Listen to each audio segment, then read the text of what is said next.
নমস্কার। স্বরচিত কবিতা ত্রিশূলটা যদি থাকতো। বাজলো তোমার আলোর বেনু, মাতল রে ভুবন। মহালয়ার ভরে যখন এই গান ভৈরবী সুরে বেজে ওঠে, পাশের বাড়ির সনাতন কাকুর বাড়িতে বেজে ওঠে শঙ্খ, তুলসী তলায় জ্বলে ওঠে দীপ, আর কাকু চিৎকার করে বলেন, উমা আসছে, উমা আসছে, আমার উমা আসছে। শুধু ওই দিনগুলোতেই কাকু আনন্দ করে, শুধু ওই দিনগুলোতেই শঙ্খ বাজে, দীপ জ্বলে। তারপর সবকিছু নিশ্চুপ, নীরব। মার নিরঞ্জনের পর সনাতন কাকাকে আর দেখা যায় না, বন্ধ হয়ে যায় সমস্ত কলরব। কোনো একদিন 5 গাঁয়ের লোক যাকে ডাকতো মাস্টার মশাই বলে, আজ তার পরিচয় সনাতন পাগল রূপে। কাকু কেমিস্ট্রি পড়াতেন, কিন্তু তার জীবনের রসায়ন এভাবে এলোমেলো হয়ে যাবে কে জানতো? কে জানতো তার 15 বছরের মেয়েটি টিউশন হতে বাড়ি ফিরবে না আর। মহালয়ার কোনো এক ভোরেই জন্ম উমার। শুনেছি খুশির সেই সন্ধিক্ষণে কাকু নাকি গিয়েছিলেন, আজ সমীরণ আলোই পাগল নবীন সুরের লীলায়।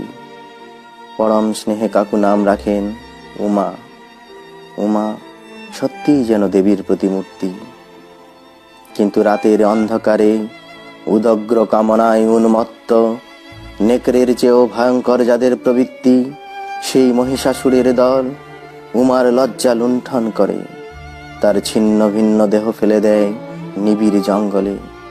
সকালে দেখেছিলাম উমার সেই বিবস্ত্র দেহ নিয়ে জঙ্গলের এ প্রান্ত থেকে ও প্রান্তে উন্মাদের মতো ছুটেছিলেন সনাতন কাকু। গাছের পাতা থেকে ফোঁটা ফোঁটা জল ঝরে পড়েছিল উমার মুখে। মনে হয়েছিল সনাতন মাস্টারের আর্তনাদে সমস্ত বনভূমি যেন কেঁদেছিল সেদিন।